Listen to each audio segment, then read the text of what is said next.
예, 잘 들리시죠? 지난 시간에 질문 있어요? 그 출석 관련해서 학생들이 질문을 많이 하시는데요. 첫째 주는 이 체크를 안 하고, 그 다음에 둘째 주부터 확인을 하고요. 그 다음에 뭐 제가 뭐 일일이 개인적으로 체크하지는 않고, 그 이 클래스에 여러분이 실시간 강의를 수강하셨으면 그 출석 그 퍼센티지로 표시가 되는 걸로 알고 있습니다. 그래서 나중에 이제 퍼센티지를 가지고 예, 출석 점수에 반영이 되니까요. 그게 가장 네, 가장 좋습니다. 혹시 뭐 여러 가지 예기치 못한 여러 가지 문제로 인해서 실시간 강의를 수강하는 게 어려울 수도 있을 텐데요. 이제 그런 문제들을 미연에 좀 그런 문제가 일어나지 않도록 미연에 좀 방지를 하는 것이 좋을 것 같고요. 그래서 보면 실시간 줌으로는 이제 저도 이번 학기에 처음 작년 두 학기 동안은 이제 녹화로 강의를 해서 그 만약에 이제 한 학기 동안 매 강의 시간마다 이제 실시간 줌 강의 참여율이 퍼센티지로 기록이 되고요. 이제 그 퍼센티지가 매 강의 시간마다 이렇게 있을 테니까 그게 이제 다 합쳐져서 그 강의 참여율 이런 형식으로 이 클래스에 기록이 남습니다. 그러면 제가 나중에 학기 말에 이제 기말 시험까지 다 끝나고 그 비율을 참가율이죠. 비율을 이제 적용을 할 거예요. 뭐 예를 들어서 출석 점수가 10점이 만점이라고 하면 그리고 어떤 학생이 출석률이 90%였다라고 하면 그럼 이제 9점이 이제 출석 점수가 되는 거고요. 뭐 99%면 9.9점이 되겠죠. 그런 방식으로 나중에 출석 점수를 반영할 거기 때문에 뭐 제가 뭐 매뉴얼로 출석 뭐 어느 정도 출석하면 뭐 인정하고 뭐 인정하지 않고 이렇게 하는 게 좀 논란의 소지가 있어서 이 클래스에 남아 있는 모든 기록으로 출석 점수를 반영하려고 합니다. 그게 나중에 저도 그렇고 여러분도 그렇고 편해요. 그 객관적인 증거이기 때문에 혹시 이제 그런 시스템상의 문제는 저는 잘 몰라요. 그래서 혹시 이 클래스에서 이렇게 됐는데 저한테 질문하시면 저도 모르면 학교 담당자한테 질문하기 때문에요. 저한테 질문하지 마시고 이 클래스 문제는 경제학 원로는 저한테 질문하시고 그다음에 뭐 지금 일어나고 있는 제반 경제 현상에 대해서 혹시 궁금한 점이 있으면 뭐 제가 대답해 드릴 수 있는 부분이면 당연히 대답해 드리고요. 저도 잘 모르는 부분들이 많이 있습니다. 뭐 그런 부분들은 또 뭐 제가 아는 범위 내에서 답변해 드릴 수 있는데 문제는 시스템이 어떻게 돌아가는지 이런 거 물어보시면 저도 모르니까 저도 저한테 물어보셔야 아무 소용이 없습니다. 스태프들한테 물어보시고요. 그래서 오늘 우리가 계속해서 수요곡선, 그러니까 시장 수요곡선이 언제 이동하는가에 대한 이야기를 우리가 하고 있었고 대체제와 보완제에 대한 설명을 지난 시간에 좀 하고 있었습니다. 오늘 가급적 4장을 끝내야 우리가 이번 학기에 이제 커버해야 될 내용이 굉장히 많아서요. 경제학 원로는 제 생각에 좀 중요하다고 생각하는 부분은 조금 시간을 할애해서 많이 설명을 하고요. 챕터 4처럼 어떤 부분들은 그냥 제가 간단하게 설명만 하고 넘어가는 부분들도 있을 거예요. 나중에 이제 경제학 교과목들이 좀 많이 있어서 그런 과목들을 이제 하나씩 수강해 가시면 이제 각 분야마다 깊이 있게 이해하는데 이제 간단한 도움을 드리는 것이 이제 이 과목의 목적이라고 할 수 있으니까요. 우리가 지난 시간에 잠깐 보고 있었던 것은 이제 대체제와 보완제에 대한 이야기였었고요.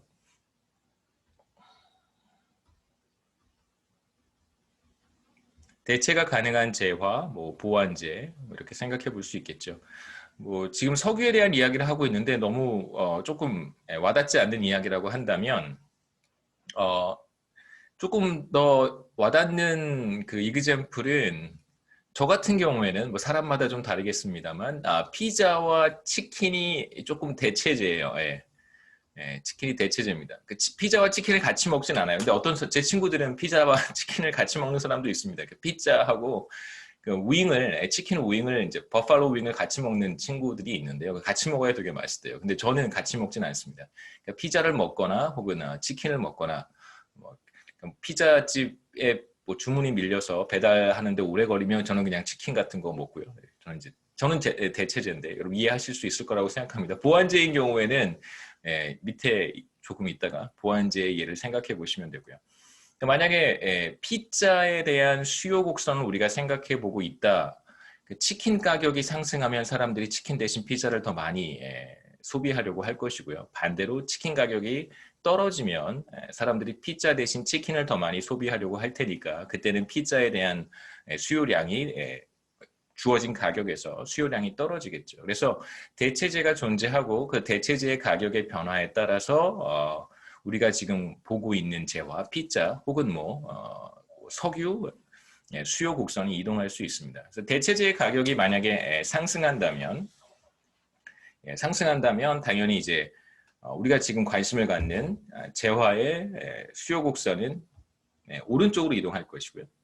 상승하면 대체제가 상승하면 우리가 관심을 갖는 재화의 수요 곡선은 오른쪽 방향으로 상승할 것이고 반대로 대체제 치킨의 가격이 하락하면 사람들이 피자에서 치킨으로 이동할 테니까요. 그러면 이제 수요 곡선은 왼쪽으로 좌측으로 이동하게 됩니다. 두 번째는 이제 보완제의 경우인데요. 뭐 이번엔 치킨 한번 생각해 보시죠. 치킨과 맥주. 여러분 이제 막 대학 졸업하셔서 맥주를 드시는 학생도 있고 뭐 안 드시는 학생도 있을 텐데 뭐 편하게 생각하시면 좋겠습니다.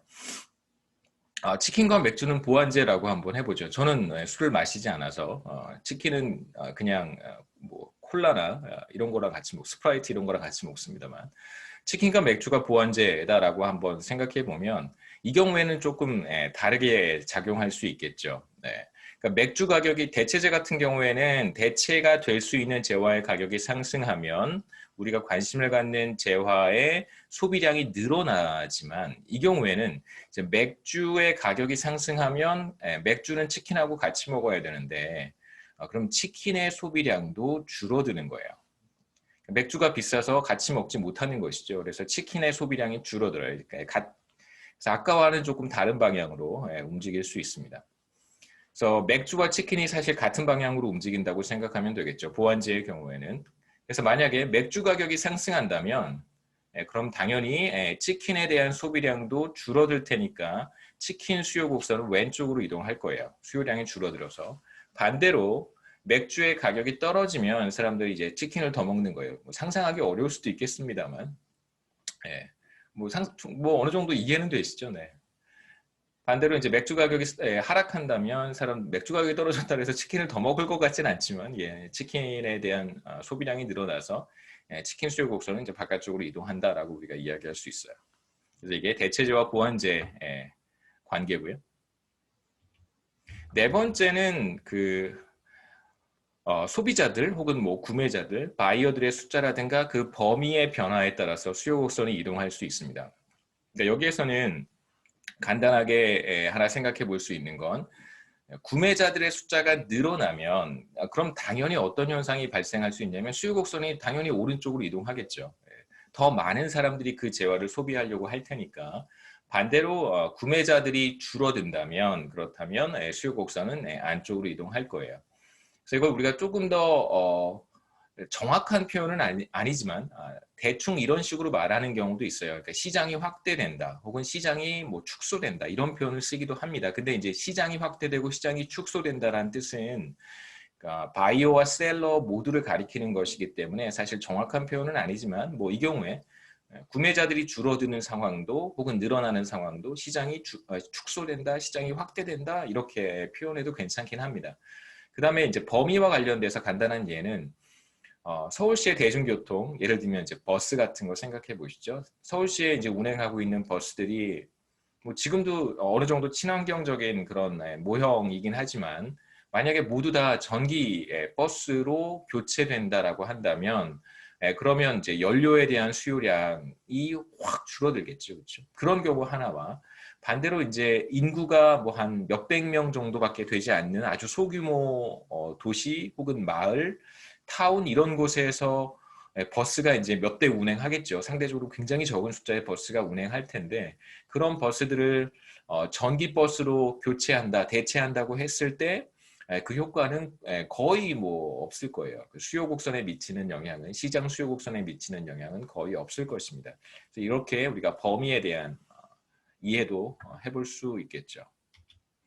다섯 번째는 이제 미래 상황이 어떻게 될 것인가에 따라서 수요 곡선도 변할 수 있습니다. 미래 상황에 대한 미래에 대한 예상, 뭐 belief라고 해서 여러분 뭐 믿음, 신념 이렇게 번역하실 필요는 없고요. 앞으로 어떻게 될 것인지 사람들이 예측을 할 텐데 그 예상의 변화 이렇게 생각해 보시면 좋습니다. 앞으로 주택 가격이 오를 것이다, 아파트 가격이 오를 것이다라고 생각하면 그러면 이제 지금 당장 오른 것이 아니라 앞으로 오를 것이라고 생각하면 구매자들이 아파트를 더 많이 사려고 할 거예요. 그렇다면 당연히 수요 곡선은 바깥쪽으로 이동할 것이고, 반대로 주택 가격이 떨어질 것이다 라고 하면 정반대의 행동을 취할 가능성이 높습니다. 그런 얘기를 하고 싶은 거죠. 여기 간단한 예는 뭐 지금 그 현재 경제 상황도 매우 좋지 않습니다만 이 이그젬플에서도 전반적으로 경제 상황이 좋지 않아서 많은 사람들이 실직을 했어요. 일자리를 잃었습니다. 저는 아직 일자리를 잃지 않았지만 저한테도 그러한 리스크가 존재하는 것이죠. 저도 일자리를 잃을 가능성이 굉장히 높아졌어요. 전반적으로 경제 상황이 좋지 않기 때문에. 그렇다면 이제 저는 어떤 행동을 취할 가능성이 높냐면 현재 일자리가 있다고 하더라도 그러한 리스크가 많은 사람들에게 영향을 미칠 수 있기 때문에 소비를 줄이고 저축을 늘리려고 하는 인센티브가 작동합니다.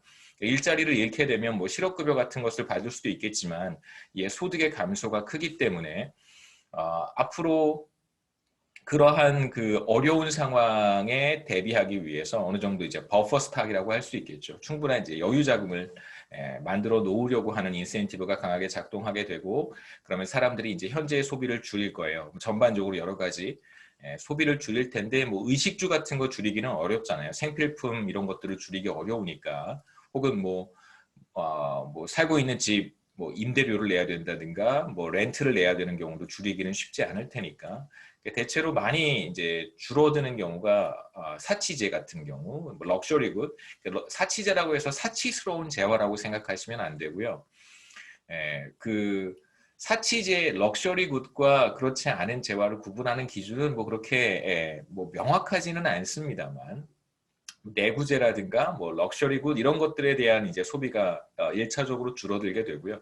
내구재라고 하는 건 어떤 것들이냐면 이제 자동차, 그다음에 뭐 여러 가지 가전 제품들, 그다음에 이런 것들을 이제 우리가 내구재라고 이야기를 해요. 뭐 나중에 또 나오면 말씀드리겠습니다.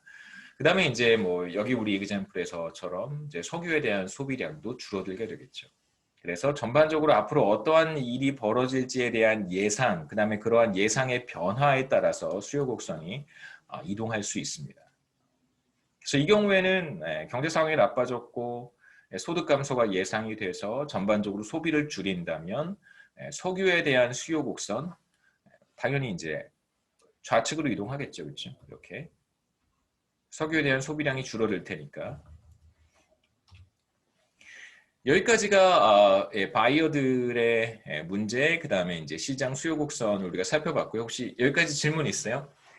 이제 이후 후반부는 그 공급자들의 문제를 보도록 하겠습니다. 셀러, 공급자.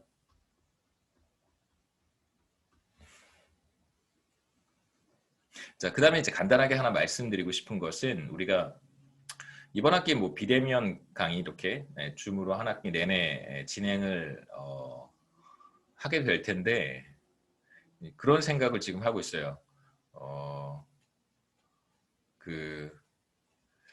한 다음 주나 다다음 주부터 강의실에서 강의를 하는 게 어떨까? 그러니까 뭐 지금 이 강의를 수강한 학생들이 70명 가까이 되기 때문에 70명 학생들이 다 올 수는 없고요, 당연히. 다 올 수는 없고 그 이제 오기를 희망하는 학생들 현장에서 강의실에서 강의를 할 테니까 강의실에 올 수 있고 뭐 학교로부터 멀리 떨어지지 않은 곳에 사는 학생들이 있잖아요. 뭐 노원구라든가 혹은 뭐 근처에 대중교통을 이용하면 뭐 한 30분, 40분 이 바운더리 안에 사는 학생들은 뭐 올 수 있다면 혹은 오기를 희망한다면 그런 학생들이 뭐 한 10명쯤 이상 되면 그러면 이제 강의실에서 강의를 할까 생각 중이고요. 그럼 이제 오지 못하는 학생들은 어떻게 할 것인가? 그래서 강의실 강의를 그 현장에서 줌으로 강의를 하는 것이 어떨까 지금 생각하고 있습니다. 그래서 그 필요한 장비들이 또 있어요, 그렇죠? 노트북에 연결해야 되고 그 다음에 또 뭐 무선 마이크라든가 이런 여러 가지 장비들이 필요합니다. 현장에서 또 강의를 할 때 매끄러워야 되기 때문에 그런 거 좀 생각해 보고 학생들 희망하는 학생들이 있으면 뭐 5명 미만이면 좀 그건 아닌 것 같고요. 이제 한 10명 이상 되면 이제 목적은 제가 뭐 대면 강의를 하고 싶어서도 물론 있어요. 뭐 대면 강의 사실 네, 그런 것보다는 지금 신입생들 21학번 학생들이 다수 있는데 여러분들끼리 좀 만나는 시간이 필요할 것 같아요. 그래서 뭐 다 모여서는 사실 우리가 방역 수칙이라고 하는 저는 뭐 이해할 수 없어. 저는 개인적으로 그런 거 잘 이해를 못합니다만 그냥 알아서 하는 거죠, 그렇죠? 가이드라인이 제시가 되면 다 알아서 하는 거지. 그 무슨 뭐 지키면 안 지키면 벌금 내고 이런 거 좀 상식적으로 이해를 잘 못하는 사람인데요. 뭐 그런 우리 가이드라인과 또 룰이 있으니까 그 범위 내에서 다는 못 모이고요. 한 10명에서 15명 정도, 그 다음에 좀 강의실 스페이스가 있는 그런 강의실에서 거리 두기 하고, 그 다음에 이제 강의 끝나고 여러분들끼리 좀 이렇게 만날 수 있는 시간과 기회를 만들어 드리는 것이 좀 필요할 것 같아서, 그래서 한 뭐 3명 이렇게 그룹으로 경작고 학생들끼리만 하셔도 괜찮고요. 뭐 탁구 학생들 오셔도 같이 그냥 뭐 그래서 서로 좀 알아가는 시간들을 가지는 것이 어떨까. 20학번은 작년에 신입생들은 그걸 못했단 말이에요. 그때는 우리가 몰랐잖아요. 어떻게 이런 어려운 상황을 그러니까 이 어려운 상황을 직면했을 때 어디까지는 안전한 행동이고 어디까지는 위험한 행동인지에 대한 어떤 기준을 잘 몰랐기 때문에 지금은 저도 이제 어느 정도 알게 됐어요. 그래서 좀 밀폐된 공간에서 함께 식사하는 것은 절대 하면 안 되고요. 다만 이렇게 학교 바깥의 캠퍼스, 학교 이렇게 뭐 오픈된 야외에서 거리두기 하고요. 한 2m 정도 거리두기를 하고 거기서 이제 간단하게 식사하는 거, 짧은 시간, 너무 많은 대화, 큰 목소리로 대화하지 않는 범위 내에서 간단하게 식사하고 이런 것들은 굉장히 안전한 것 같아요. 물론 그렇다고 해서 100% 안전하지는 않습니다만 그런 거 정도 이제 우리가 알고 있는 거잖아요. 그 다음에 조금 밀폐가 된 공간이라고 하더라도 너무 오랜 시간이 아니라면 마스크를 착용하고 있을 때는 이제 어느 정도 안전하다는 걸 우리가 다 인지하고 확인을 했습니다. 그래서 너무 많은 숫자가 아니라면 그렇죠? 한번 시도해 보려고 해요. 그래서 올 수 있는 학생들이 없으면 안 하고요. 근데 제 생각에 우리 학교 되게 좋습니다. 그 저기 뭐죠? 되게 좋습니다. 소수 대면 강의 너무 좋죠. 좋아요. 여러분 20대에 여러분 하셔야 되는 것은 20대를 만나는 걸 하셔야 돼요. 20대 때 공부하는 거는 저는 정말 아니라고 봐요. 25살 넘어서 공부하셔도 돼요. 뭘 조금씩 공부를 해야 되겠지만 그 다음에 학교에 봄이 되면 너무 좋습니다. 우리 학교 서울여대 그 경제학과가 있는 그 인문사회관 건물 쪽에 이렇게 벚꽃이 피는데요. 정말 판타스틱해요. 여러분 오셔서 한번 보셔야 됩니다. 그런 경험들이 제 생각에는 여러분 아마 이 팬데믹 상황에서 소수 몇 명, 한 10여 명, 10명에서 20명 안팎으로 15명 정도 생각하고 있는데요. 모실 수 있는 학생이 그 정도 되면 현장에서 이제 강의를 하고 강의 끝나고 뭐 여러분들끼리 이렇게 밖에 나가서 너무 날씨가 날씨가 허락이 된다면 그러면 이제 간단하게 여러분 산책하시고 뭐 거리두기 하시고 그다음에 바깥에서 간단하게 뭐 식사 같은 거 도시락 같은 거 간단하게 너무 크게 떠드시면 되게 위험합니다. 이렇게 좀 조심스럽게 대화하시면서 식사도 하고 실내가 아니고 바깥에서요. 그런 거 정말 제 생각에 여러분 평생 기억에 남는 경험이 아닐까 이런 생각이 들어요. 그 다음에 뉴질랜드 사례가 굉장히 좋은 레슨이라고 생각하는데 뉴질랜드가 했던 가이드라인이 그런 거잖아요. 그러니까 무조건 사회적 거리두기가 아니라 그러니까 일종의 소수의 그룹을 그 소수의 그룹을 만들어 주는 거죠. 서로 이제 신뢰할 수 있는 사람들끼리는 사회적 교류가 가능하게 하는 거예요. 그러니까 뭐 10명에서 15명 뭐 이렇게 그룹핑을 해서 그 사람들끼리는 지속적으로 이제 사회적 교류를 가질 수 있도록. 그러니까 지금 우리 사회는 가족 혹은 뭐 직장 이런 단위로만 사회적 교류가 가능한 상황이잖아요. 직장도 사실은 좀 안전한 것은 안전하다고 생각되지는 않습니다만 이렇게 신뢰할 수 있는 사람, 그 다음에 이런 그 소셜 네트워크를 너무 지나치게 확장해 가지 않는 것이죠. 이제 그건 팬데믹 상황에서 굉장히 위험하기 때문에. 그래서 서로 이렇게 그룹을 만들고 그 안에서 지속적으로 교류를 갖게 되면 저는 그건 굉장히 심리적으로도 안정을 얻을 수 있고 뭐 우리 방역 수칙 크게 벗어나지 않는 거라고 생각해요. 그래서 저희도 이제 그런 걸 하는데요. 그 저희도 이제 아이가 하나 있으니까 초등학생 한 명이 있는데 얼마나 힘들어요 이 상황이. 그렇죠. 저야 뭐 아무도 안 만나도 외롭지도 않고 저는 아무 문제 없습니다. 혼자 있는 거 굉장히 좋아해서 직업이 경제학자인데 혼자 있는 게 얼마나 좋겠어요. 논문이나 쓰고 논문이나 읽고 그러면 되죠. 그래서 제 아이 이제 친구 이제 한두 명 이렇게 해서 계속 같이 만나요. 뭐 허락해 주시면 친구 집에 놀러 가기도 하고 넓히지는 않습니다. 인간관계를 넓히진 네트워크를 넓히진 않아요. 그러면 이제 저희도 위험해질 수 있고 그 다음에 저희 아이와 지속적으로 이제 교류를 맺는 친구죠. 친구도 굉장히 위험해질 수 있기 때문에 그런 거 이제 우리가 상식적으로 알고 있는 거잖아요. 이제 1년 동안 학습했으니까.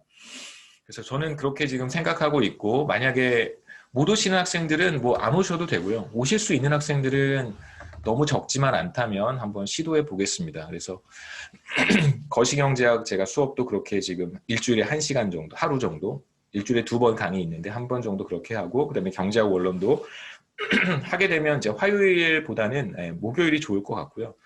뭐 둘 다 가능하다면 둘 다 할 수도 있습니다.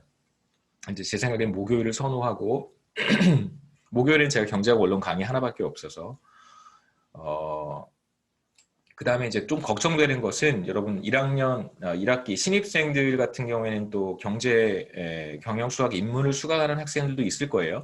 그래서 다른 시간하고 또 이렇게 충돌하면 곤란할 수 있으니까 강의 듣고 또 어디 학교에 만약에 오셨을 때 경제학 원론 현장에서 강의 수강하고 또 도서관 같은 데 가서 또 줌 강의 또 수강해야 되고 이런 여러 가지 불편함들이 있을 테니까요. 이런 거 여러분 잘 생각하셔서 이동하는 동안 또 강의를 못 들을 수도 있으니까 그래서 한번 생각해 보시고 제가 간단하게 한번 이 클래스의 설문조사 같은 거 해보겠습니다. 그래서 참여하실 수 있는 학생들이 한 20여 명에서 30여 명쯤 된다면 그러면 한번 좋은 강의실 한번 제가 학교에 부탁해서 좋은 강의실 있어요. 그 막 스크린 쫙 그 앞에 붙어 있는 그래서 많은 학생들 동시에 볼 수 있는 그런 강의실도 만들었다고 합니다. 그런 강의실을 리저브를 할 수 있으면 해서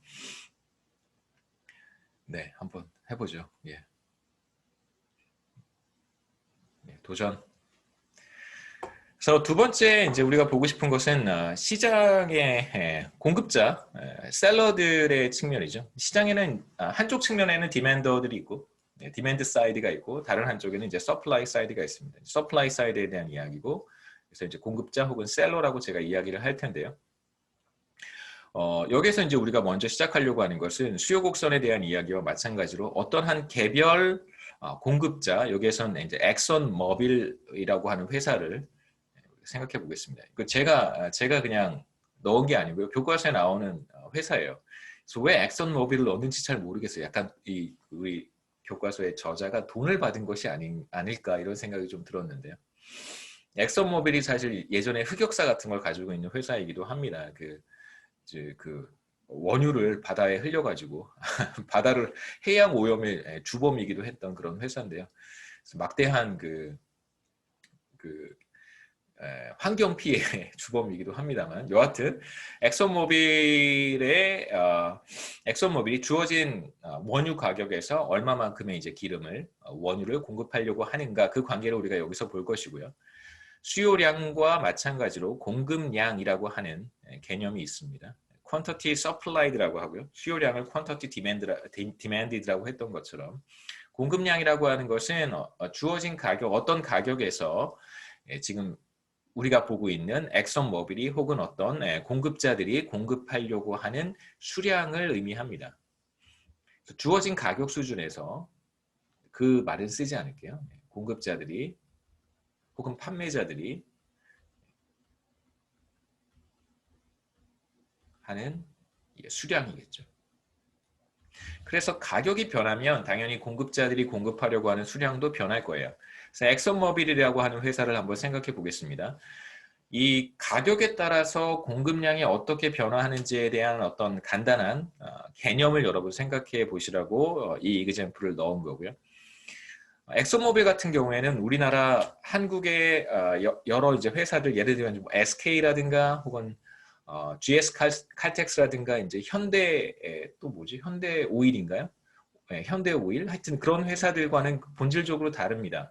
한국에 있는 뭐 기름 회사들이죠. 그런 회사들은 정유사잖아요. 정유는 기본적으로 원유를 수입해 와서 원유를 사 와서 여기에서 이제 정유를 하는 정제를 하는 회사들이에요. 그래서 실제로 GS 칼텍스라든가 이런 회사들은 시추 같은 것들을 하지는 않습니다. 물론 이제 거기에 참여는 하는데요, 일부.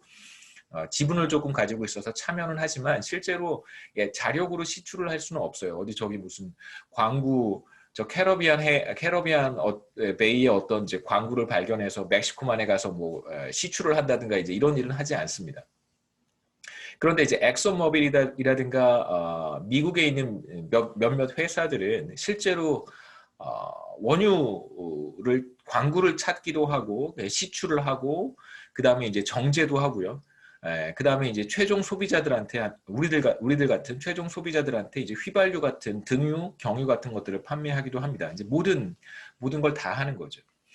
그래서 우리가 생각하는 어떤 GS 칼텍스, 뭐 SK, 현대와는 이제 본질적으로 다른 회사고요. 그렇기 때문에 만약에 이제 원유 가격이 상승한다면 엑슨모빌 같은 회사는 이제 어떤 일을 할 수 있냐면 상대적으로 그 시추하기가 쉽지 않은 그러한 광구 그런 곳에 가서 그런 필드에 가서 이제 원유를 시추하려고 하는 그런 도전을 할 수 있습니다. 그러니까 상대적으로 비용이 많이 드는 것이죠. 그러니까 북극해 같은 데 가서 시추를 한다든가 혹은 뭐 저 남극 어디에 가서 시추를 한다든가 라고 하는 것은 굉장히 이제 도전적인 일이기 때문에 웬만해서는 잘 하지 않고요. 원유 가격이 굉장히 높아졌을 때 충분히 그 비용을 회수할 수 있을 만큼 상승했을 때는 이제 그러한 도전적인 시도를 할 수 있겠죠. 만약에 배럴당 70달러일 때는 이 정도는 돼야 뭐 예를 들면 심해에 가서 오일 시추를 할 수도 있고요.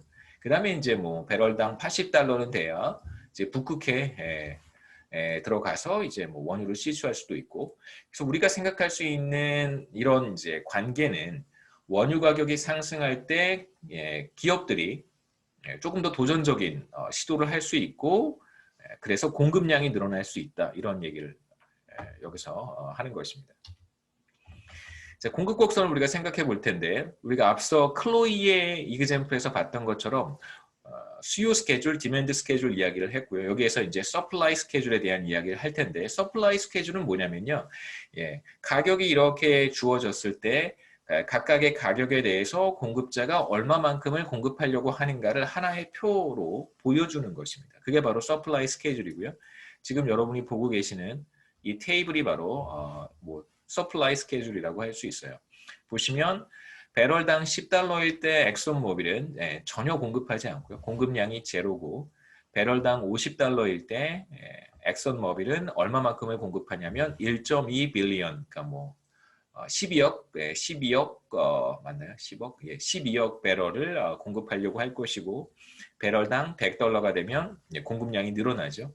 15억, 그 다음에 150달러면 17억. 그래서 우리가 앞서 간단하게 생각했던 것처럼 시장에서의 가격이 상승하게 되면 개별 기업들은 더 많은 수량을 재화나 서비스의 수량을 공급하려고 한다라고 하는 걸 이제 이 테이블 서플라이 스케줄에서 우리가 확인할 수 있습니다. 그래서 오일 원유 가격이 상승할 때 엑선모빌의 공급량은 증가한다라는 걸 볼 수 있죠. 이제 공급 곡선은 앞서 우리가 봤던 서플라이 스케줄을 그냥 그래프로 표현한 것입니다. 공급 곡선은 공급 스케줄, 서플라이 스케줄을 그림으로, 그래프로 표현한 것이고요. 조금 더 구체적으로 얘기하면 가격과 엑선모빌의 공급량 사이의 관계를 그림으로 표현한 것이다. 이렇게 얘기할 수 있습니다. 가격은 무수히 많은 값을 가질 수 있잖아요. 그렇죠? 근데 우리 지금 엑선모빌의 서플라이 스케줄에는 4개의 값에 대해서 4개의 공급량만을 보여주고 있습니다. 그래서 이건 이제 모든 가격에 대해서 모든 가능한 공급량을 다 보여주는 것은 사실 현명한 방법이 아니라고 말씀드렸고요. 그래서 이제 간단하게 그래프로 표현하면 훨씬 더 도움이 되겠죠. 그래서 이게 바로 엑선모빌의 공급 곡선입니다. 마찬가지로 가격이 상승하게 되면 엑선모빌은 더 많은 원유를 공급하려고 한다는 걸 공급 곡선을 통해서 우리가 확인할 수 있어요.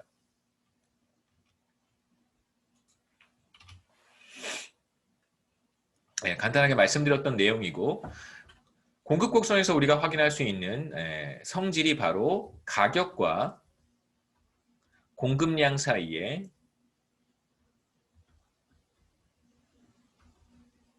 제가 녹화를 하고 있죠. 잠시만요. 네, 공급량 사이에 양의 상관관계가 있습니다. 수요 곡선은 디맨드 커브는 음의 상관관계 혹은 뭐 부의 상관관계가 있다. 그다음에 여기서는 양의 상관관계. 뭐 이렇게 얘기할 수 있겠죠. 그러니까 이제 앞서도 얘기했듯이 수요 곡선에서도 마찬가지로 항상 읽을 때는 가격에서 공급량으로 수요량으로 그렇게 읽으시고요. 공급 곡선도 마찬가지입니다. 가격에서 공급량으로 읽는 것이 훨씬 좋아요. 그렇게 해야 크게 실수하지 않습니다.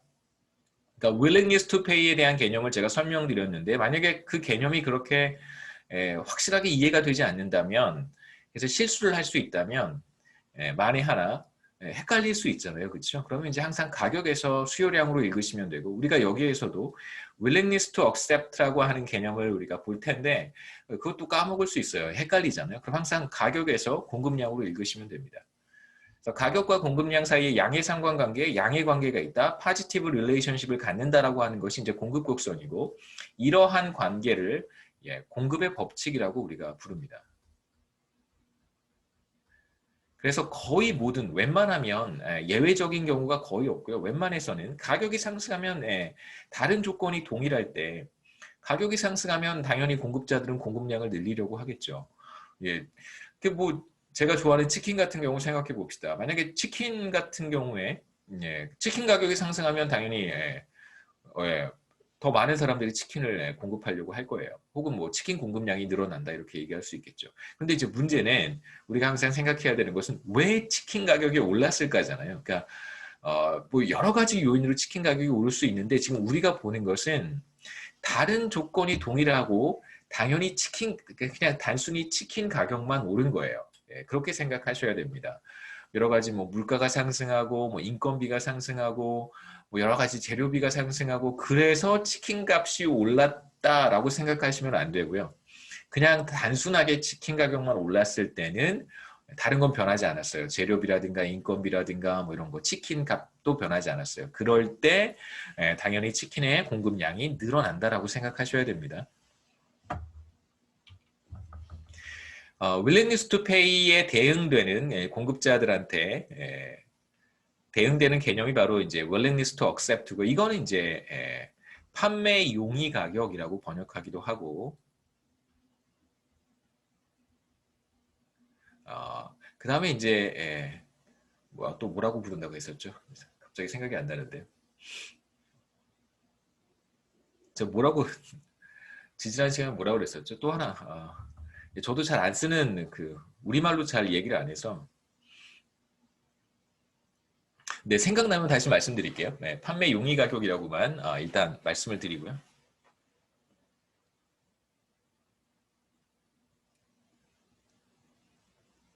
수용 가격, 예, 수용 가격이라고 부르기도 합니다. 왜 그러냐면 그 제가 왜 이런 이제 그 단어를 잘 모르냐면요. 죄송합니다. 일단 사과를 하고요. 왜 모르냐면 제가 미시경제학 전공자가 아니잖아요. 예. 그래서 이 부분을 한국말로 강의를 해본 적이 없어요. 지금 처음 하는 거예요. 이 부분을. 그러니까 작년에는 노영환 교수님 지금 안식년으로 쉬고 계신데 열심히 연구하시겠죠. 계신데 그 전반부 지금 여기는 원래 노영환 교수님 강의하시는 거고요. 제가 거시경제학 파트 후반부 제가 해요. 그래서 이 미시경제학 파트를 우리말로 설명해 본 적이 없어요. 그 다음에 이런 컨셉들을 저는 그러니까 학생들이나 이런 사람 일반 대중들한테나 우리말로 얘기를 하지 경제학자들끼리는 한국말 잘 안 써요. 그러니까 용어들은 한국말을 잘 안 써요. 다 영어로 말해요. 그러니까 단어들은 그러니까 터미널로지 같은 전문 용어들을 다 영어로 해요. 그러니까 조사만 한국말로 하고 그렇기 때문에 이게 되게 잘 이해해 주세요. 여러분 처음입니다.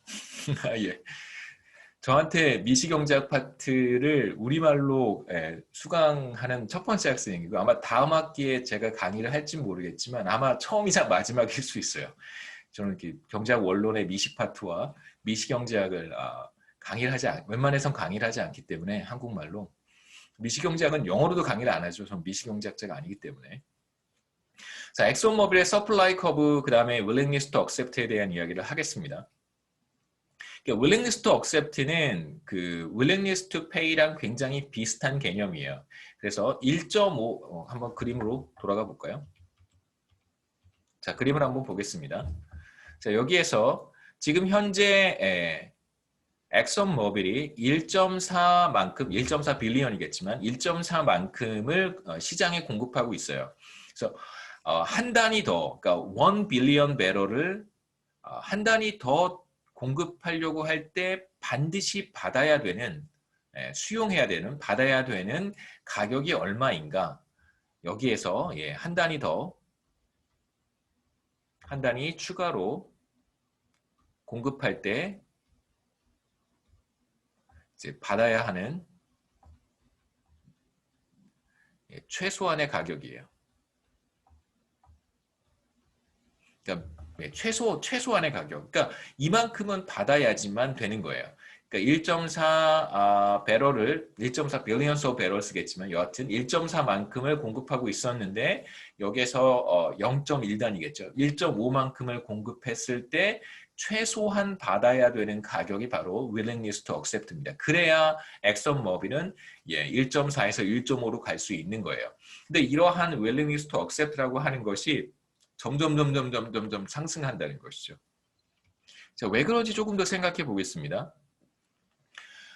왜 그러냐면요. 아까도 말씀드렸지만 대체로 조금 생산해서 조금 공급할 때는 그렇게 큰 비용이 들지 않을 수도 있어요.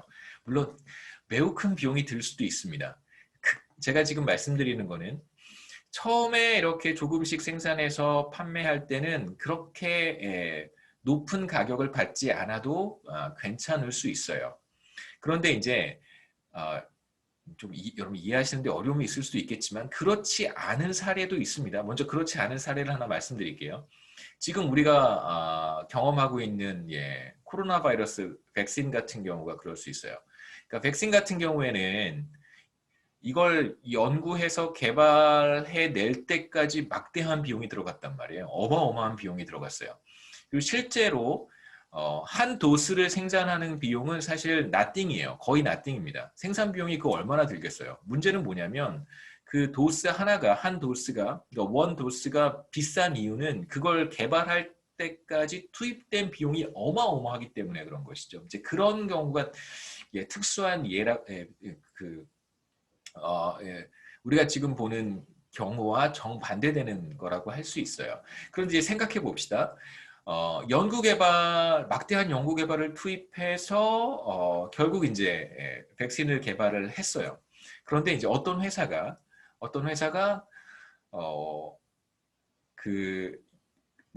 백신을 만드는 방법을 그대로 아주 쉽게 카피할 수 있다고 한번 해보죠. 그럼 막대한 연구 개발비를 투입하지 않고도 백신을 만들어낼 수 있는 상황을 생각해 보겠습니다. 그러니까 복제가 가능한 이제 백신이라고 생각할 수 있겠죠. 그러면 그러한 이제 베낀 회사, 카피한 회사 같은 제약 회사 같은 경우에는 어떤 비용을 생각해 볼 수 있냐면 그냥 도스 생산하는 비용만 내면 되는 거죠. 연구개발비 투입하지 않았으니까 이제 그런 사례라고 이제 할 수 있어요. 우리가 지금 보려고 하는 경우는 백신에 대한 연구개발비를 전혀 투입하지 않고 그걸 그대로 베껴서 그냥 백신만 생산해내는 기업이라고 생각해 볼 수도 있어요. 그래서 한 도스 한 도스 생산해낼 때마다 점점 비용이 늘어날 거예요. 더 많은 도스를 생산해내려면 이제 공장의 규모가 커져야 되고요. 그렇죠. 생산 역량도 커패시티가 점점 더 커져야 될 거예요. 그런 경우를 생각하시는 것이 더 좋습니다. 더 많은 인력을 투입해야 되고요. 마찬가지로 이제 원유 같은 경우에도 그러한 사례가 적용될 수도 있겠습니다만 제가 앞서 말씀드렸던 것처럼 막대한 연구개발비가 들어갈 수도 있어요. 어디에 원유가 다수의 가치 있는 리저버가 어디에 있는지를 다 탐색을 해야 되잖아요. 그런 비용도 사실 막대하기 때문에 단순히 조금 공급할 때는 조금만 받아도 괜찮고 많이 공급할 때는 반드시 많이 받아야 된다라고 하는 것이 모든 재화와 모든 서비스에 적용되지는 않는다는 걸 일단 말씀을 드리고요. 우리가 지금 여기서 보려고 하는 것은 말씀드렸듯이 남이 개발해낸 막대한 비용을 들여서 개발해낸 백신을 아주 손쉽게 카피를 해서 복제약 같은 거죠, 그렇죠? 저작권이 특허나 저작권이 적용되지 않는 그런 재화나 서비스 싹 가지고 와서 그냥 그렇죠? 카피해서 생산해내는 제약회사의 경우가 가장 그런 카피해서 만들어내는 카피약 그런 것들이 가장 적절한 예라고 생각해 볼 수 있습니다. 이제 마지널 코스트에 대한 개념인데요. 마지널 코스트는 한계 비용이고 한계 비용의 정의는 한 단위를 추가로 생산할 때 발생하는 추가적인 비용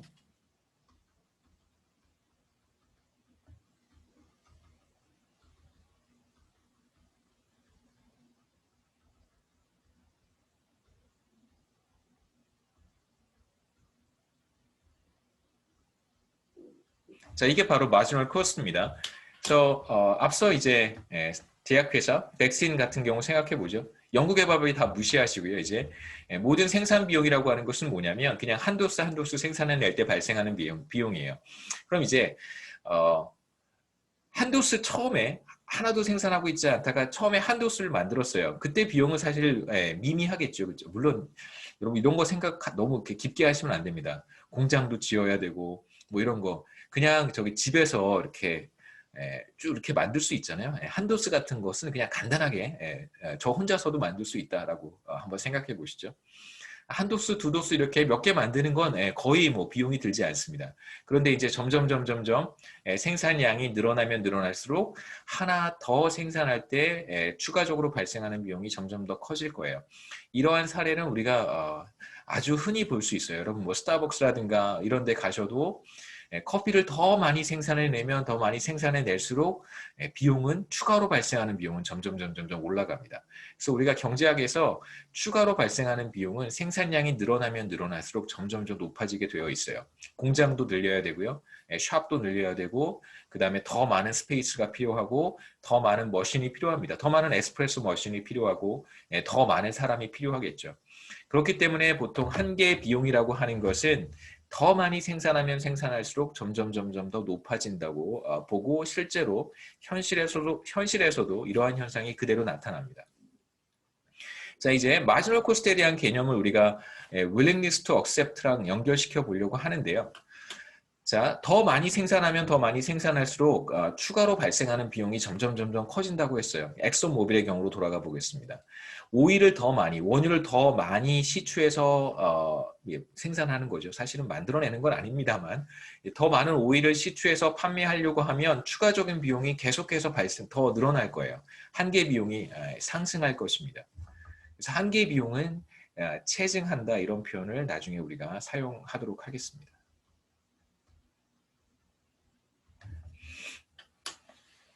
한계 비용은 체증해요. 계속해서 올라갑니다. 자, 그러면 엑소모빌 같은 경우에 1.4만큼 공급하다가 1.5만큼 공급하려고 하면 추가로 발생하는 비용이 더 높아지겠죠. 그렇죠? 그렇기 때문에 한 단위를 추가로 공급할 때 받아야 되는 최소한의 가격도 올라가는 거예요. 1.4에서 1.5만큼 생산할 때 생산 비용, 한계 비용이 상승하기 때문에 추가로 비용이 발생을 하고요. 그렇기 때문에 엑손모빌은 전보다 1.4만큼을 판매할 때 받아야 되는 금액보다 1.5만큼을 공급할 때 받아야 되는 금액이 더 높아지는 것이죠. 그래서 만약에 엑손모빌이 최적화를 하고 있다면, 옵티마이즈를 하고 있다면, 그렇다면 이제 우리가 어떤 현상을 관찰할 수 있냐면, willingness to accept라고 하는 것이 바로 엑손모빌의 한계 비용과 같다는 걸 우리가 확인할 수 있습니다. 그러니까 최소한 받아야 되는 가격이라고 하는 것이 뭐냐면 이거 밑으로 받으면 손해보는 거예요. 그러니까 실제로 하나 추가로 생산할 때 엑손모빌은 마지널 코스트만큼을 부담하는 거잖아요. 죄송합니다. 다시 한번 그림으로 가보죠. 1.5만큼을 생산해서 공급하려면 $100만큼의 비용이 발생하는 거예요. 이게 바로 한계 비용이에요. 1.4에서 1.5로 늘렸을 때 엑손모빌은 $100만큼을 추가로 지불한 것입니다. 이게 마지막 코스트입니다. 그렇다면 1.5만큼을 공급하려고 할 때에는 최소한 $100만큼을 받아야 손실을 보지 않겠죠. 그래서 이윤이 제로가 돼요. 그러니까 $100만큼을 받게 되면 여기에서 이 엑손모빌은 사실 그 이윤이 제로가 된다는 뜻입니다. 그러니까 거의 또이또이예요.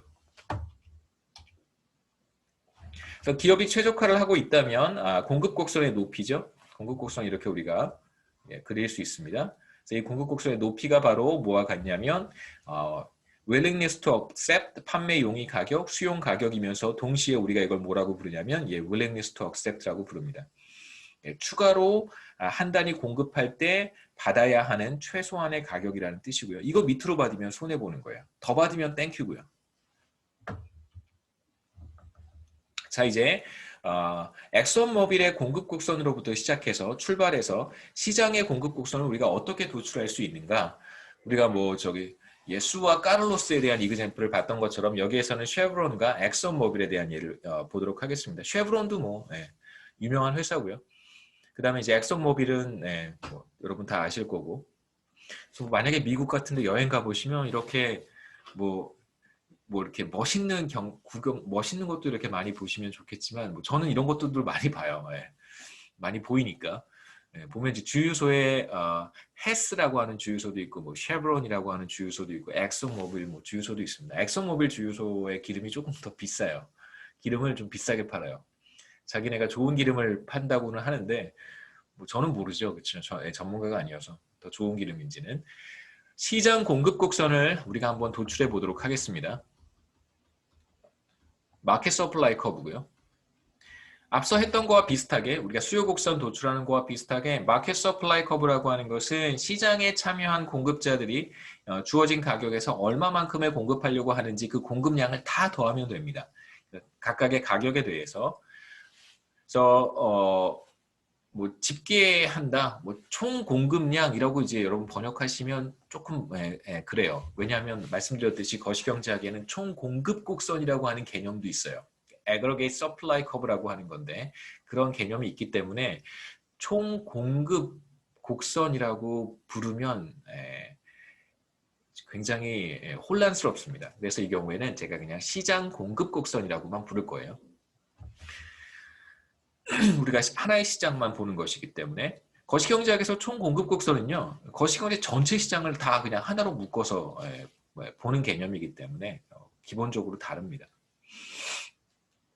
자, 쉐브론은 배럴당 $10일 때 전혀 공급하지 않고 엑선모빌도 마찬가지겠죠. 전혀 공급하지 않습니다. 그래서 시장에서 가격이 $10로 주어진다면 시장에서의 공급량은 그러니까 토럴 서플라이 스케줄이라고 이제 부르긴 하지만 시장 공급 스케줄, 시장 서플라이 스케줄 이렇게 부르시는 것이 조금 더 정확해요. 시장에서의 공급량은 0이겠죠. 아무도 공급하지 않으니까. 만약에 $50로 올라가면 쉐브론은 0.8, 그 다음에 엑선모빌은 1.2만큼을 공급해요. 그래서 $50에서 시장의 공급량은 2 빌리언 배럴이 되겠죠. 그렇죠?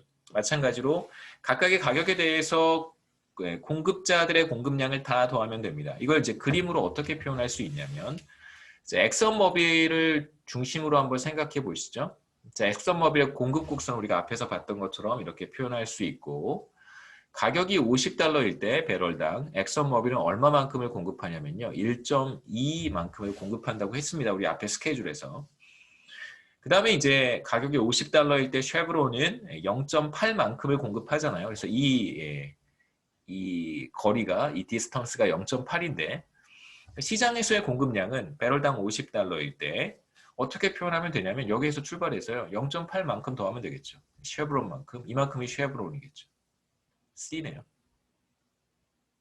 쉐브론만큼 더하면 되겠죠. 그래서 $50일 때 시장에서의 공급량은 2 billions of barrels가 되고요. 당연히 이제 가격이 올라가면 쉐브론도 엑소모빌도 공급량을 늘릴 테니까 시장에서의 공급량은 늘어날 거예요.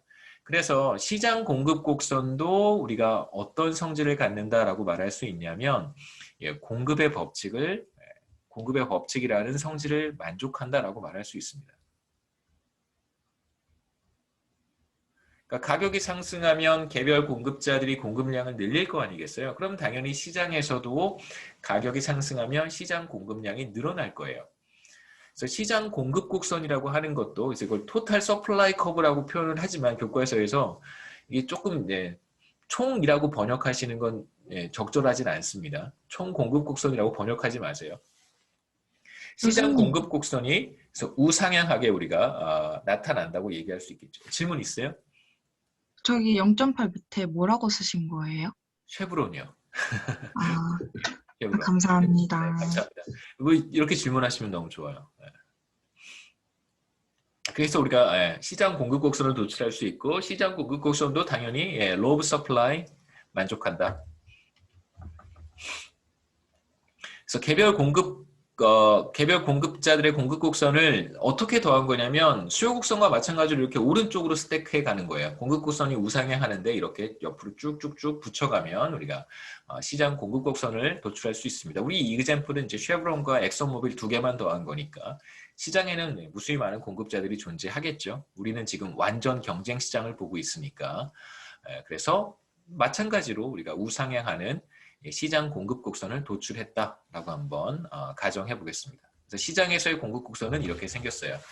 시장에서의 가격이 만약 배럴당 $100로 결정이 된다면 시장에서는 얼마만큼의 원유가 공급이 되냐면 35 billions of barrels만큼 350억 배럴만큼의 원유가 공급이 된다 이렇게 얘기할 수 있겠죠.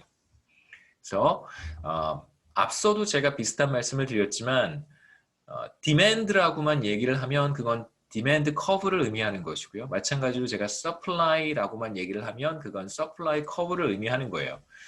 그래서 공급이라고 하는 표현은 기본적으로 이 전체를 가리키는 거고요. 이 스케줄 혹은 공급 곡선, 각각의 가격에 대해서 공급량이 어떻게 되는가의 관계를 보여주는 게 공급이고요.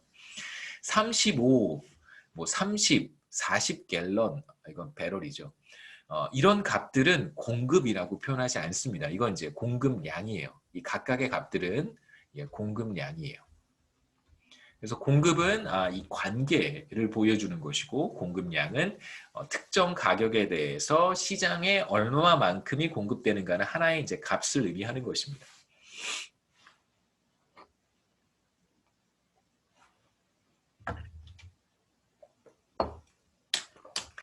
수요 곡선이 이동하는 몇 가지 이제 요인을 앞서 봤지만 이제 마찬가지로 우리가 여기에서는 공급 곡선을 이동시키는 요인들이 있어요. 첫 번째는 생산에 투입되는 투입 요소들, 생산 요소, 투입 요소 뭐 다 좋습니다. 생산 요소. 투입 요소들의 가격이 변하면 당연히 공급 곡선이 이동할 수 있고요. 두 번째는 기술 변화예요. 세 번째는 당연히 공급자들의 숫자가 변하거나 혹은 공급자들의 어떤 범위, 스케일이 변한다면 뭐라고 얘기해야 되죠? 스케일. 공급자들의 그냥 수라고 하겠습니다. 수와 범위. 그 다음에 이제 네 번째는 마찬가지로 예상이죠. 예상 혹은 기대. 자, 이런 것들 때문에 공급 곡선이 이동할 수 있어요. 하나씩 보죠.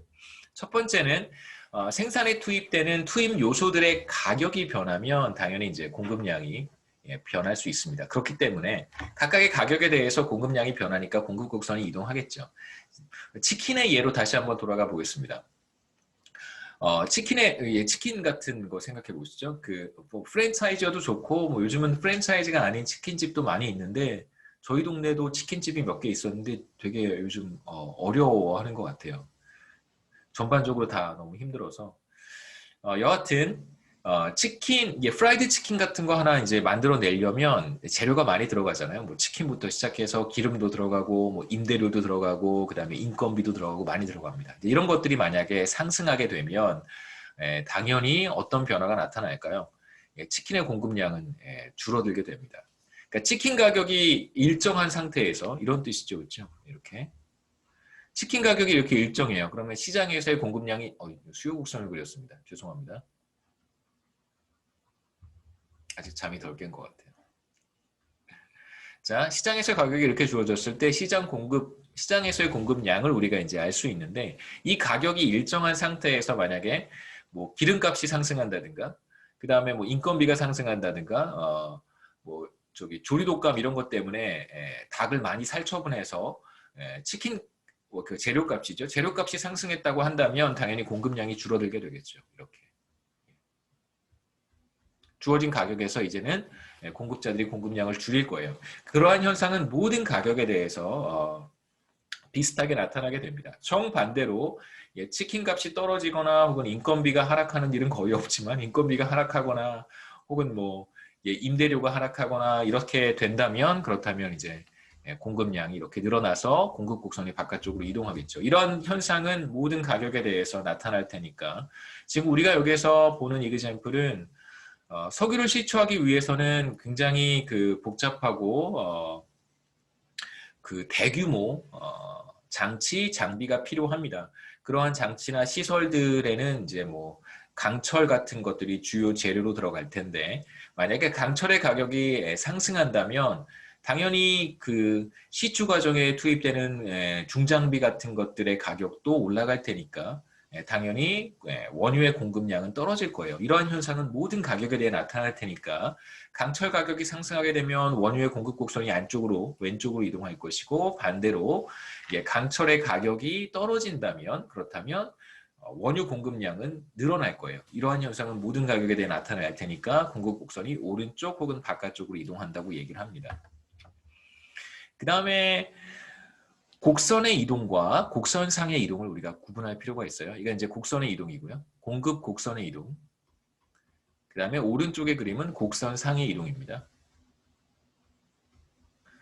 그래서 왼쪽은 shift of the supply curve고 오른쪽은 movement along the supply curve예요. 그래서 오른쪽부터 보시죠. 곡선상의 이동. 이건 다른 것들이 변하지 않고 단순하게 시장 가격, 그러니까 원유 가격이 상승하게 되면 공급자들은 공급량을 늘려요. 그렇기 때문에 공급 곡선을 따라서 이렇게 공급량이 늘어나겠죠. 가격이 상승하게 되면 이렇게 공급 곡선을 따라서 공급량이 늘어나게 됩니다. 이렇게 우리가 볼 수 있겠죠. 그래서 웬만해선 그냥 가격에서 수량으로 이렇게 읽어가시면 돼요. 공급 곡선도 그렇고 수요 곡선도 그렇고 이게 바로 곡선상의 이동이고 곡선의 이동은 가격의 변화가 나타나지 않고 그 이외의 요인들이 변했을 때 공급량이 변한다면 그건 이제 공급 곡선의 이동으로 우리가 표현합니다. 그러한 현상은 사실 시장 가격이 어디에 있든 상관없이 나타날 테니까요. 아까 말씀드렸듯이 강철 가격이 상승해요. 그렇다면 지금 원유 가격이 비싸든 혹은 싸든 상관없이 공급량은 변할 거예요. 그렇기 때문에 공급 곡선의 이동이 나타나는 것입니다. 그래서 공급 곡선의 이동은 주어진 가격에서 공급량이 변할 때 나타나는 것이고 두 번째, 그리고 이러한 현상은 모든 가격에 대해서 나타날 수 있습니다. 두 번째로 우리가 지금 보고 있는 재화의 가격이 변하면 자신의 가격이라고 표현하는데요. 그 재화의 가격이 변한다면 당연히 공급량이 변하는 것이고 이때에는 공급 곡선이 이동하지 않습니다. 그래서 이것을 공급 곡선상의 이동이라고 우리가 불러요. 그래서 이동이라고 했을 때는 shift라고 하는 것은 곡선 자체가 이동하는 것이고, 예, movement라고 한다면 그건 곡선상에서 이렇게 점이 변해가는 변화라고 생각하시면 좋겠습니다. 한국말로는 이쪽도 이동이고 저쪽도 이동이긴 하지만 보통 그래서 저는 곡선이 이동할 때는 shift라는 표현을 많이 씁니다. 두 번째는 이제 기술이 발전하는 경우 혹은 기술이 변하는 경우인데 교과서의 예는 하이드롤릭 프랙처링이 뭔지 모르겠어요. 그래서 제가 구글로 이게 뭐지 하고 그림까지 찾아봤는데 설명을 제가 하이드롤릭 프랙처링이 뭔지 제가 이렇게 막 찾아보기도 했었습니다. 잘 모르겠어요. 이게 시추할 때 어떤 특정한 기술이라고 합니다. 근데 이 기술을 사용을 하게 되면 뭐 원유 시추를 훨씬 더 뭐 잘할 수 있다고 하는데 비용은 더 많이 든대요. 새로운 신기술인데 비용이 많이 든다고 합니다. 뭐 여하튼 뭐 이런 거 뭐 치킨으로 다시 돌아가서요. 치킨을 튀기는데 그 튀기는 기계가 새로운 기계가 발명이 됐어요. 그래서 튀기는 시간도 훨씬 단축할 수 있고 그다음에 튀기는 사람에게 그렇게 커다란 리스크도 별로 없고요. 튀기는 거 앞에 서 있으면 좀 위험하잖아요. 그렇죠? 화상을 조금 입을 수도 있고 새로운 튀김 기구가 개발이 됐는데 요리사에게는 안전하고 그 다음에 튀기는 시간도 훨씬 더 단축했고 맛은 뭐 전과 크게 비교했을 때 달라지지 않았다고 한다면 그게 일종의 기술 발전이라고 할 수 있습니다. 이러한 기술 발전이 이루어지면 당연히 공급량이 늘어나겠죠. 이건 시장 가격과 상관없이 나타나는 현상이기 때문에 기술 발전이 나타나면 당연히 공급 곡선이 이렇게 바깥쪽으로 이동하게 돼요. 그래서 이건 되게 중요한 성질을 갖습니다. 보통 기술이 퇴보하는 경우는 없어요. 그렇죠? 기술이 계속해서 발전하기 때문에 그러면 결과적으로 어떤 현상을 우리가 예상해 볼 수 있냐면 아직 우리가 균형에 대한 개념까지는 가지 않았지만 계속 지속적인 기술 발전은 제품의 가격을 떨어뜨리는 요인이기도 합니다. 그 얘기는 나중에 제가 간단하게 또 말씀드릴게요. 세 번째는 공급자들의 숫자와 스케일에 대한 이야기인데 간단한 예를 하나 생각해 볼 수 있습니다. 지금으로부터 한 10년쯤 전에 아랍의 봄이라고 하는 현상이 있었어요. 중동 지역부터 북아프리카부터 시작해서 중동 지역에 걸쳐서 그 독재 정권이 무너지는 이제 민주화 운동, 혁명적인 사건들이 여러 국가들, 북아프리카 국가들과 중동의 몇 개 국가들에서 나타났는데 그 중에 이제 하나가 리비아였습니다. 이집트에서도 나타났고요. 그러니까 리비아에서 42년 동안 독재 정치를 펼쳤던 무함마 카다피가 처형이 됐습니다. 그래서 이때 이제 혁명이 발발을 했는데 당시 이제 혁명이 발발하면서 뭐 중동 전반적인 국가들의 정세가 아주 어두웠었어요. 그러니까 독재 정권이 무너진다고 해서 바로 그 다음에 그 고도로 그 발전된 민주 정권이 바로 들어서는 게 아니잖아요. 그 독재 정권이 무너지게 되면 그 체제 전환 과정에서 상당히 많은 여러분 뭐 다 아실 거라고 생각합니다. 리비아가 붕괴된다고 해서 바로 무슨 영국과 같은 국가가 되는 게 아니고 프랑스와 같은 국가가 되는 게 아니잖아요. 미국과 같은 국가가 되는 것도 아니고 죄송합니다. 그리고 나서 이제 내전이 시작이 됐고 그 정부군과 그 다음에 이제 혁명군 막 이렇게 해서 내전이 시작이 되고 그러다 보니 이제 생산의 차질이 빚어졌습니다. 그래서 이제 오일 생산이 원유 생산이 크게 하락을 했는데 당시 이때 그 충격이 너무 커서요. 공급량이 크게 줄어들었다고 해요. 그래서 공급자들이 줄어들거나 혹은 어떤 공급자에게 우리가 지금 예상하지 못한 이러한 큰 충격이 발생했을 때 그럴 때 이제 시장 가격과 상관없이 공급량의 변화가 나타난 것이기 때문에 이런 사례는 공급 곡선이 이렇게 왼쪽으로 이동한 경우라고 할 수 있겠죠. 네 번째는 이제 뭐 미래에 어떤 일이 벌어질지 미래 상황에 대한 예상 혹은 전망 혹은 기대 이런 것들의 이제 변화로 인해서 공급 곡선이 이동할 수 있습니다.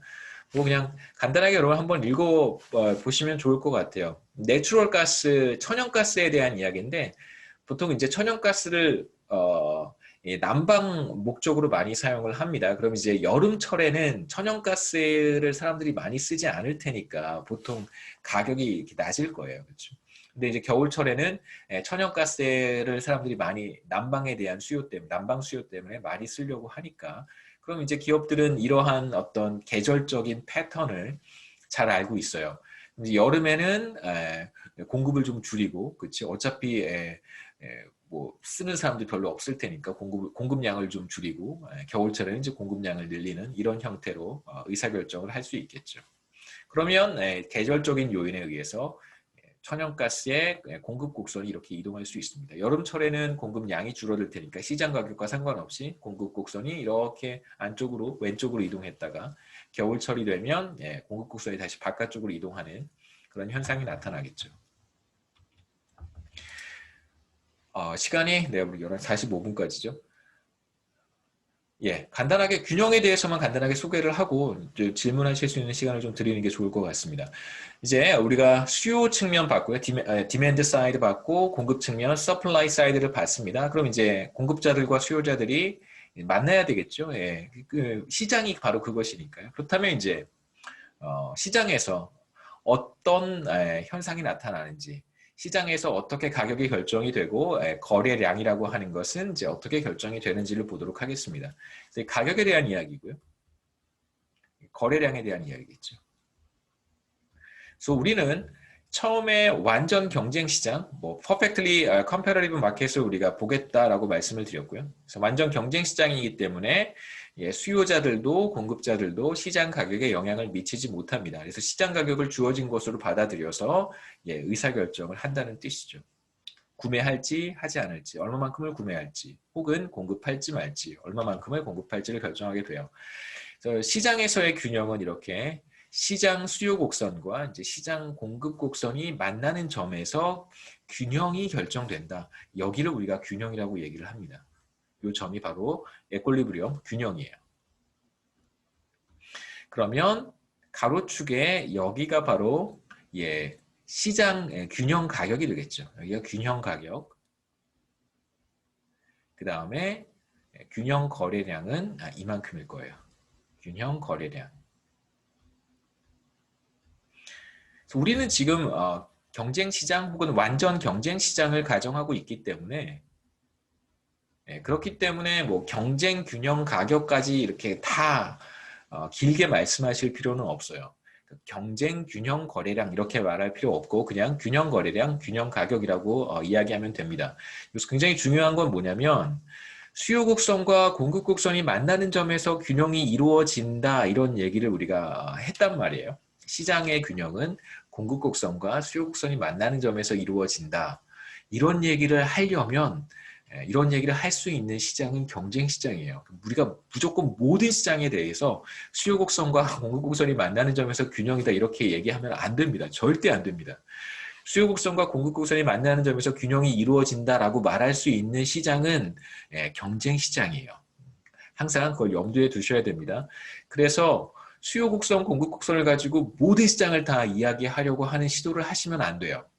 굉장히 중요한 포인트입니다. 자, 시장에서의 균형 가격은 배럴당 $100가 될 것이고 이 가격에서 먼저 수요 곡선만 이렇게 한번 보세요. 공급 곡선은 잠깐 잊어버리시고 $100라고 한다면 시장에서 수요하려고 하는 수요량은 35 빌리언스 오브 배럴스가 될 것이고요. 자, 이제 공급 곡선만 한번 보시죠. 붉은색으로. 배럴당 $100가 된다면 시장에서 공급하려고 하는 공급량이 바로 35가 돼요. 그래서 가격이 $100로 주어지면 정확히 시장의 수요자들이 수요하려고 하는 수요량 35와 시장에 공급하려고 하는 공급자들의 공급량 35가 정확히 같아집니다. 그래서 공급량이 수요량보다 크지도 않고 수요량이 공급량보다 크지도 않죠. 수요량과 공급량이 같아지게 돼요. 그렇기 때문에 바로 배럴당 $100가 균형 가격이 됩니다. 네, 여기까지 하는 게 좋을 것 같고요. 혹시 질문 있으세요? 43페이지까지 하겠습니다. 같은 개념이니까. 그래서 두 곡선이 만나는 점이 바로 균형이고 이 만나는 점을 우리가 경쟁 균형 혹은 그냥 균형이라고 합니다. 경쟁 시장을 보고 있으니까요. 그다음에 이제 세로축 가격이 바로 균형 가격, 그다음에 이제 가로축에 대응하는 바로 그 점이 균형 거래량이라고 부릅니다. 네, 여기까지 질문 있으시면 질문하시고요.